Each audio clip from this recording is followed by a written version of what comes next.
Hello दोस्तों, मेरा नाम मिसबा है और आपका स्वागत है कोड डीमिस्टिफाइड पर। आज हम लीड कोड 75 का सेकंड क्वेश्चन करेंगे, जो कि है greatest common divisor of string, जो कि आप यहाँ पर देख सकते हैं। लीड कोड 75 का सेकंड क्वेश्चन है।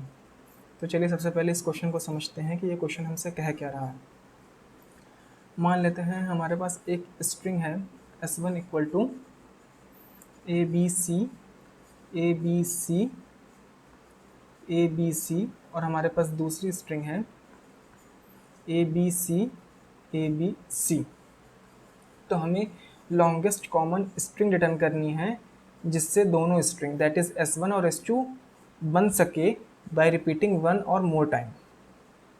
तो इस केस में हमारे पास greatest common divisor of string जो वैल्यू होगी वो होगी ABC। जैसे कि आप यहाँ पे देख सकते हैं ABC स्ट्रिंग S1 में 3 बार रिपीट हुआ है, that is ABC ABC ABC, और स्ट्रिंग 2 में 2 बार रिपीट हुआ है, दैट इज ABC ABC। तो हमारा जो ग्रेटेस्ट कॉमन डिविज़र होगा वो होगा ABC।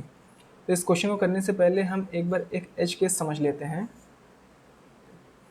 वो एज केस ये कहता है कि हम किसी दो स्ट्रिंग का ग्रेटेस्ट कॉमन डिविज़र तभी निकाल सकते हैं जब S1 plus S2 that is S1 plus S2 बराबर हो S2 प्लस S1 के।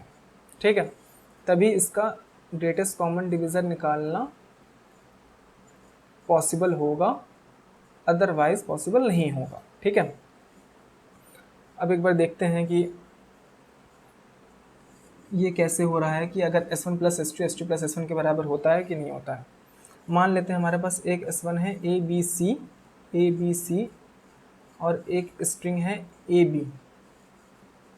अब हम यहाँ पर निकालेंगे S1 प्लस S2।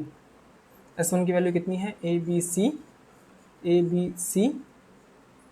और S2 की वैल्यू है AB, जिसको हम ऐड करेंगे तो हो जाएगा ABC AB, और S2 प्लस S1 निकालेंगे। S2 की वैल्यू कितनी है AB प्लस ABC। तो हम इनको आपस में ऐड करेंगे तो ये हो जाएगा ABC। अब आप यहाँ पर देख सकते हैं कि S1 plus S2 plus S1 के बराबर नहीं है। इस केस में ग्रेटेस्ट कॉमन डिविज़र निकालना पॉसिबल नहीं होगा। ठीक है, और अब हम जैसे कि दूसरी स्ट्रिंग लेते हैं, जैसे कि हमने ऊपर लिया हुआ था string that is S1 equal to ABC और एक दूसरी स्ट्रिंग लेते हैं दैट इज ABC। अब हम इनको आपस में ऐड करते हैं, S1 प्लस S2 करते हैं। S1 की वैल्यू कितनी है ABC प्लस ABC।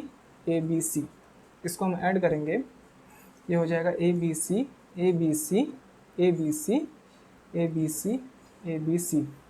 और S2 प्लस S1 अगर हम करते हैं तब वैल्यू क्या आएगी। S2 की वैल्यू है ABC, ठीक है, और S1 की वैल्यू है ये दैट इज ABC। अब हम इसको आपस में ऐड करेंगे तो वैल्यू क्या आएगी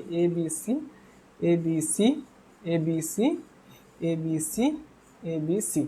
अब यहाँ पर आप देख सकते हैं कि S1 प्लस S2 हम चाहे करें या S2 प्लस S1 करें, चाहे S1 प्लस S2 चाहे S2 प्लस S1, इन दोनों के केस में ABC 5 टाइम रिपीट हो रहा है और दोनों की वैल्यू आपस में बराबर है। तो जब दोनों की वैल्यू आपस में बराबर होगी तभी ग्रेटेस्ट कॉमन डिविज़र निकालना पॉसिबल होगा। अब जैसे कि यहाँ पर है S1 प्लस S2 बराबर है किसके, S2 प्लस S1 के, तभी GCD पॉसिबल होगा, जैसे कि मैंने ऊपर बताया था। ठीक है, अभी यहाँ पर आप इतनी बात समझ लीजिए। अब हम नेक्स्ट पॉइंट देखते हैं कि हम इसको कैसे करेंगे। तो हमने जो स्ट्रिंग 1 लिया था दैट इज ABC और स्ट्रिंग 2 लिया था वो था ABC। अब हम स्ट्रिंग 1 की लेंथ निकालेंगे that is x equal to S1 dot length equal to आ जाएगा 9, और y निकालेंगे that is S2 dot length जो कि आ जाएगा 6, ठीक है। अब हम 9 और 6 का ग्रेटेस्ट कॉमन डिवीज़र निकालेंगे जो कि आएगा 3। आइए देखते हैं सिंपल मैथमेटिक्स से कैसे निकाल सकते हैं। जैसे कि x की वैल्यू कितनी थी 9 और y की वैल्यू थी 6। अब 6 को डिवाइड करेंगे 9 से, तो यहाँ पर हो जाएगा 6 1 जा 6, ये आ जाएगा 3। अब ये जो डिवीज़र है ये अब डिवाइडेंड बन जाएगा, ये हो जाएगा 6। अब 3 2 जा 6 और यहाँ पर आ गई वैल्यू 0। जब रिमाइंडर 0 हो जाएगा तो जो जिस वैल्यू से रिमाइंडर 0 होगा वही हमारा हो जाएगा GCD, that is greatest common divisor for 9 and 6। अब GCD की वैल्यू आ गई 3। अभी तक क्या हम लोग ने किया है, S1 की वैल्यू कितनी थी ABC ABC ABC, S2 की वैल्यू कितनी थी ABC ABC, और अभी हमने GCD निकाल लिया है, that is greatest common divisor of 9 and 6 जिसकी वैल्यू आई 3। अब जो GCD की वैल्यू आई है उससे हम सब स्ट्रिंग निकाल लेंगे, either from S1 either from S2। तो जो हमारा स्ट्रिंग वैल्यू आएगी वही हमारा एक्चुअल आउटपुट होगा। मान लेते हैं कि हमने S1 से 3 लेंथ की सब स्ट्रिंग निकाली, दैट इज S1 डॉट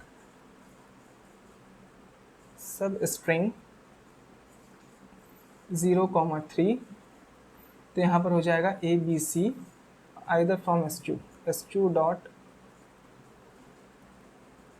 सब स्ट्रिंग 0,3 ABC। तो हम चाहे ये निकाले चाहे ये निकाले तो हमारा यही हो जाएगा आउटपुट, ठीक है। तो चलिए इसे कोड करते हैं और समझते हैं कि हम इसे कोड कैसे करेंगे। इसका कोड करने के लिए सबसे पहले हम ये चेक कर लेते हैं कि S1 प्लस S2 बराबर है S2 प्लस S1 के। अगर ऐसा है तभी हम ग्रेटेस्ट कॉमन डिवीज़र निकालेंगे, अदरवाइज नहीं निकालेंगे। तो हम सबसे पहले कंडीशन लगाते हैं str1 plus str2 dot equals equals str2 plus str1 अगर फॉल्स होता है। अगर फॉल्स होता है तो हम उस केस में ग्रेटेस्ट कॉमन डिवीज़र नहीं निकाल सकते हैं। तो उस केस में हम एम्प्टी स्ट्रिंग रिटर्न कर देंगे, ओके।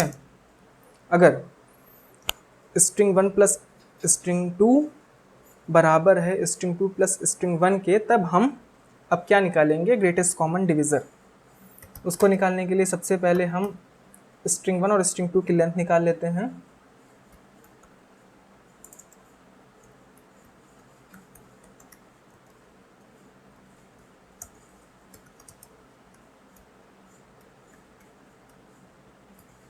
ये हमने लेंथ निकाल ली। इसकी लेंथ निकालने के बाद अब हम क्या करते हैं, जो भी x और y की वैल्यू आएगी उसका हम ग्रेटेस्ट कॉमन डिवीज़र निकाल लेंगे, ओके।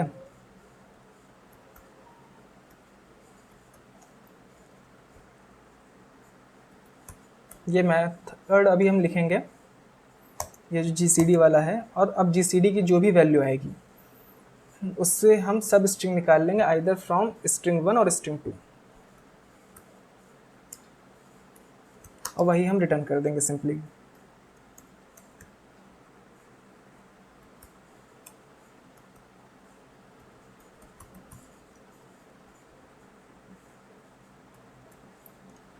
GCD जो भी वैल्यू यहाँ पर रिटर्न होगी वो उस वैल्यू से हम सब स्ट्रिंग निकाल लेंगे, आइदर फ्रॉम स्ट्रिंग 1 और स्ट्रिंग 2, ठीक है। और अब हम यहाँ पर GCD वाला मेथड लिख रहे हैं।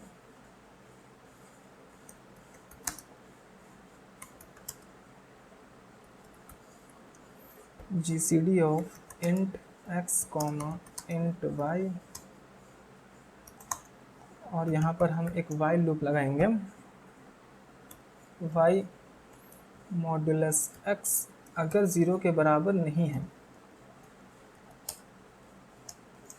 तभी ये वाइल लूप के अंदर जाएगा और यहाँ पर हम निकालेंगे रिमाइंडर।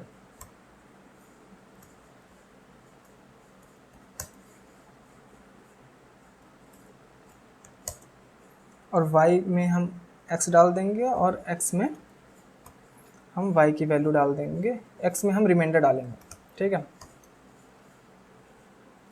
और एट द एंड हम रिटर्न कर देंगे x की वैल्यू, ठीक है। आइए पहले से समझ लेते हैं कि ये जीसीडी मेथड है काम कैसे कर रहा है, ठीक है। देखिए हमने क्या कोड लिखा हुआ था जीसीडी का, हम मतलब सिंपल वाइल लूप लिखेंगे। y modulus x does not equal to, अगर 0 है तभी वाइल लूप में जाएगा और यहाँ पर हमने रिमाइंडर लिखा था y मॉड्यूलस x और y इक्वल टू x और x इक्वल टू रिमाइंडर, ठीक है। हमने क्या निकाला था, x और y की वैल्यू, x की वैल्यू 9 और y की value 6, x equal to 9 y equal to 6, ठीक है। अब हम निकालते हैं सबसे पहले, जैसे कि यहाँ पर वाइल लूप है, अब हम निकालते हैं कि y मॉड्यूलस 6 दैट कितनी है 6 मॉड्यूलस 9, इसकी वैल्यू क्या आएगी 6 और यहाँ पर हो गया 9। सॉरी हमने उल्टा लिख दिया, हम इसे सही कर लेते हैं।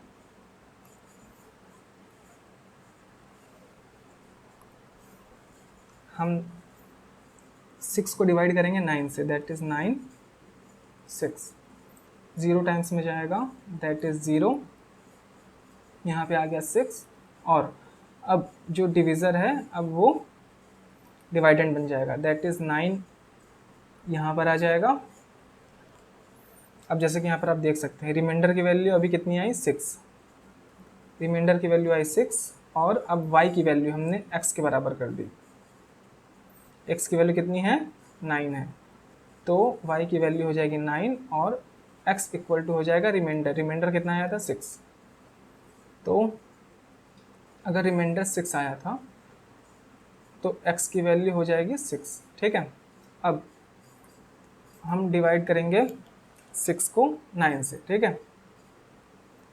अब यहाँ पर 6 बनसा हो जाएगा 6, यहाँ पर आ जाएगा 3, अब रिमाइंडर आया 3, रिमाइंडर की वैल्यू हो गई 3 और y इक्वल टू हो जाएगा x, y की वैल्यू हो जाएगी x के बराबर, y 9 था तो y की हो जाएगी की वैल्यू x के बराबर दैट इज 6 और x इक्वल टू हो जाएगा रिमाइंडर, x की वैल्यू 6 अभी है और रिमाइंडर 3 है, तो x इक्वल टू हो गया रिमाइंडर,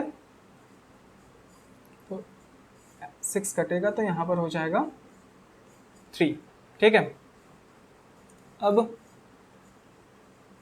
3 से डिवाइड करेंगे 6 को, जो यहाँ पर डिविज़र है वो वैल्यू लेंगे और 3 2 हो जाएगा 6, अब ये कट गया दैट इज़ वैल्यू 0 आ गई, अब 0 वैल्यू आ गई that is y modulus x की वैल्यू 0 आ गई, ठीक है। उस केस में हम इस वाइल लूप के अंदर नहीं जाएंगे और हमने रिटर्न कर दिया 3, ठीक है। ये वैल्यू 3 रिटर्न हो गई और इस जो वैल्यू 3 रिटर्न हुई है इससे हम सब स्ट्रिंग निकाल लेंगे स्ट्रिंग 1 या स्ट्रिंग 2 में से। तो आई होप आपको ये जीसीडी वाला जो कोड है, ये पूरा कोड जो है वो आपको समझ में आया होगा, ठीक है। एक बार हम देख लेते हैं कि इसमें कोई सिंटैक्स एरर नहीं है, फिर हम इसे अब सबमिट करेंगे।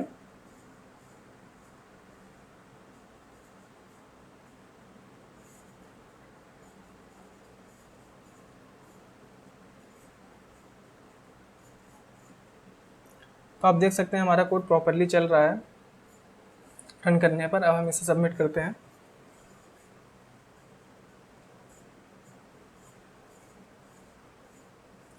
सबमिट करने पर भी हमारा कोड प्रॉपरली सबमिट हो रहा है।